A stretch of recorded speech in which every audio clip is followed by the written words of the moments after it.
Welcome to Graphic Policy Television, GPTV. I'm Brett. The Super Bowl of comic conventions is over. San Diego Comic-Con has come and gone. Lots of news, lots of going on at the convention. We were not there this year for a long list of reasons I'm not going to go into, but still covered it as best we could from a distance with lots of news coming out of there. So I'd like to do a little bit of a follow-up for someone from the distance that was not on the ground as to who I think are the winners and losers of the convention, as it was an interesting one. It was a big year for the convention in that the actor strike was over. For those who don't remember, last year the actors were on strike, which meant a lot of a lot of television and movies were not covered or promoted quite as well because the actors couldn't be there. So this year was kind of the return of Hollywood in many ways. But what was interesting is during it, the voice actors for video games went on strike, and some of them used the convention to help promote their causes, especially their issues with AI and the use of AI when it comes to video games and voices of video games, something that I totally don't disagree with. They voted to go strike during the convention. I'm sure that was planned, and if it was, kudos to them. It was actually really great timing and great way to go about it, using the convention to raise profiles of your issues. Alright, so let's start off with the losers. It was a very interesting year. A lot of comic news, a lot of, obviously, not a lot, a decent amount of movie news. And the final one that's going to be the big winner that we're going to talk about in the end. But I'm going to start off with the negative. Let's go with the big loser of the convention. And I hate to do this, and but, you know, gotta be honest. DC Comics and DC Studios, I think, fumbled the ball in a major way.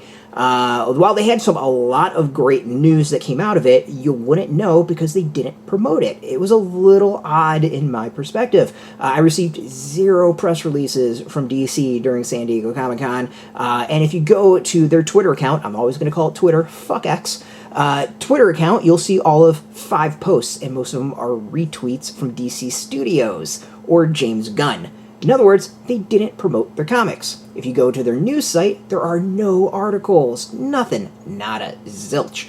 So, if news is made and no one knows about it, is it news? The answer is no. And what's really, really frustrating is they've got their version of the Ultimate Universe coming out in a couple months, and this would have been an amazing opportunity to just go all in and basically go apeshit promoting it. While it seems like they did that in panels and maybe on the floor, they didn't do it elsewhere. So basically, if you're at the convention, you got the news. If you're outside of the convention, fuck you. You didn't get anything. It's really just a bit bizarre in my perspective. They did some lead up to like what was going on for panels and on the floor and all that, but when it came to the actual convention itself, it was silent. Absolutely silent. And if you don't believe me, go to their X account, though they might have now updated it. But during the convention, there was nothing. And that might be part of their strategy. They might be doing it afterwards. But people are looking for news during the convention. I'm not so convinced they're looking for it after the convention. But we'll find out. So yeah, to me, that's the big loser and the big, huge question mark of, like, WTF, what was going on there. And there's some fantastic people there. I absolutely love them to death. But I got to be honest with these sort of things. Beyond that, television didn't seem to make as much of a splash as it has in the past. There was, some news, some Star Trek stuff. I think wrestling did really well. AEW seemed to have used the platform, but we'll use that. We'll get to that to the winners. But overall, I'd say there wasn't as much when it came to news for television coming out as I normally see. I would say in the middle was comics as a whole. Comics was kind of an interesting one. And the reason I put it in the middle is that there was a lot of either big lead-up and promises going into the convention that I don't think quite panned out, or big announcements during the convention that kind of like fizzled because I just don't think they were followed up really properly. There was at least 3 publishers launched. I think three publishers, maybe 4. I would say we'll go 4 lines total. We're not going to call it publishers because some of them were imprints. But at least 4 that I can think of off the top of my head. Some of them were overpromised. The biggest news that's going to be earth-shaking and shattering for the comic industry. No, it wasn't. Or just, really cool news that wasn't really followed up with. You had Amazing Comics, Panic Entertainment, Abrams has Abrams Comics, and then I feel like there's one more that I'm missing. And that really says everything. That there's like one more that I'm missing off the top of my head, and all of them seem interesting. But Amazing Comics had one comic that was coming out from the person that's in charge of the imprint, and I mean, it seems like everyone and their cousin in the comic industry has their own imprint, and they're publishing their own stuff through it. So to me, not earth-shattering news. It's going to be promised to be global and all around the world, and I mean, again, it's not the most earth-shattering news. Panic Entertainment seems to have a really interesting group of individuals behind it. They announced a couple books, but I think the follow-up, I'll be honest, the follow-up wasn't quite what I would expect or would have hoped from them.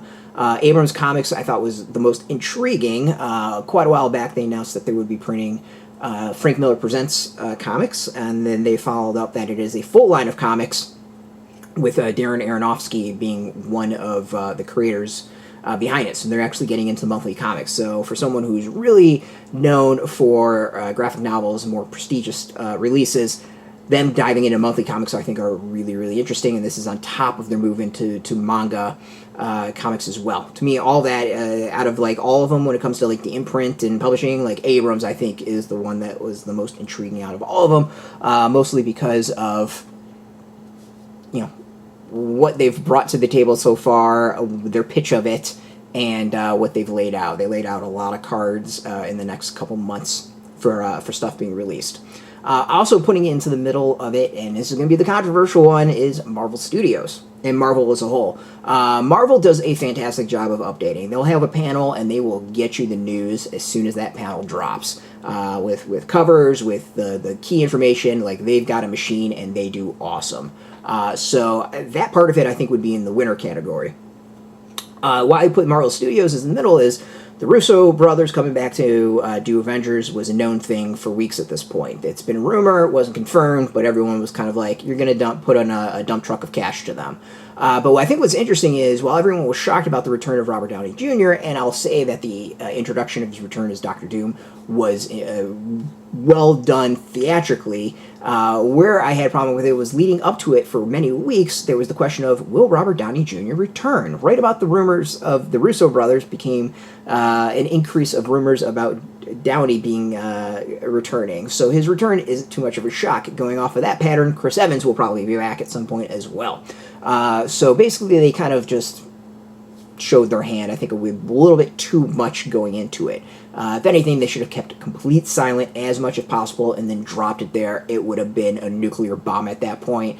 Here, this was just, I think, a minor explosion. And where I actually have the biggest issues with Marvel Studios, and what they did is, if it wasn't the Russo brothers and if it wasn't Downey Jr., you didn't know about it. They did a fantastic job about promoting Deadpool and Wolverine. That's not what I'm talking about. I'm talking Thunderbolts. Apparently, they had a whole thing during Hall H. You wouldn't know about it because they didn't really promote it at all.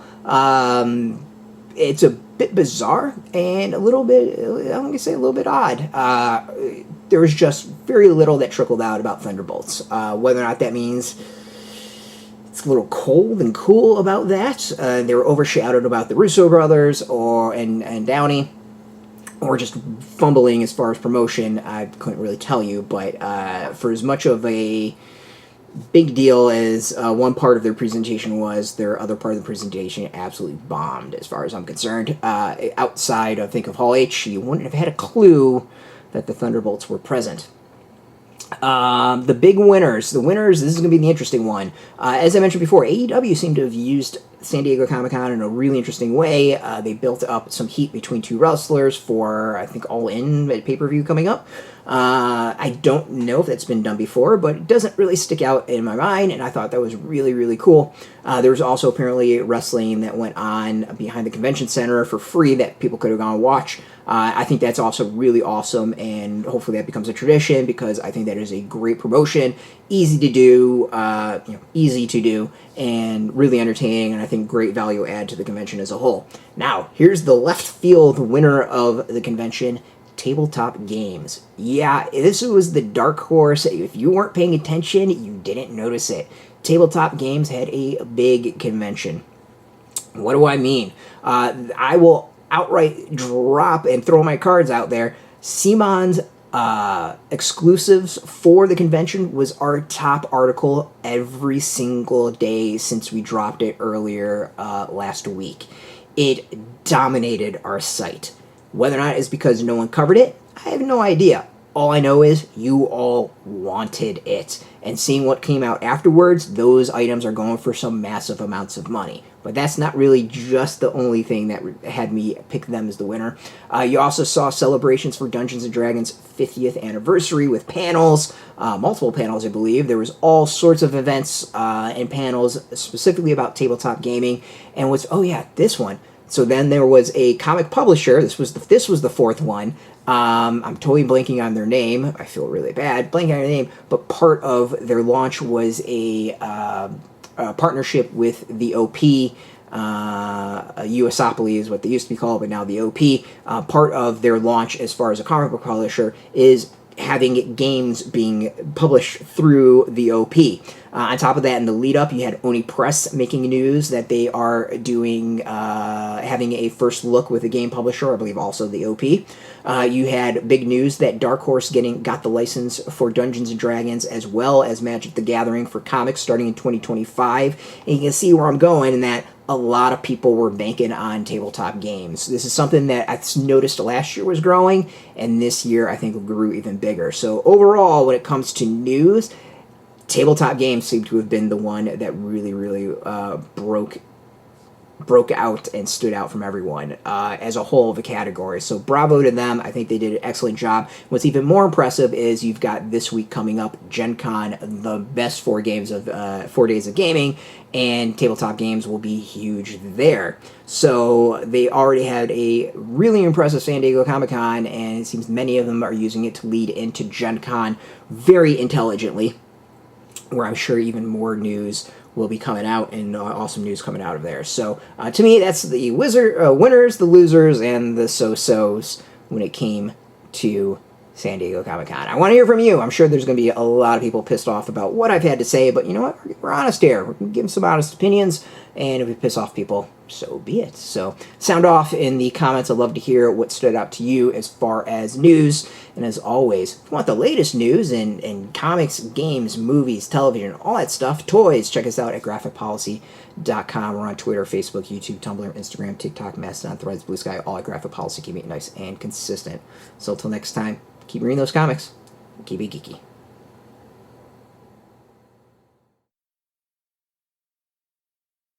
Hey, thanks for watching the previous video from Graphic Policy Television. Just by watching, you help support our site. Thank you so much. Now, if you're watching these videos, you probably care about geeky things like movies, television, comic books, toys, games, video games, you name it. You can go and subscribe right now to our YouTube channel to stay in touch and catch all the new videos, or check out our website at graphicpolicy.com. There's a nice link on this end of the video. But as always, thank you for watching. Keep on rocking and keep it geeky.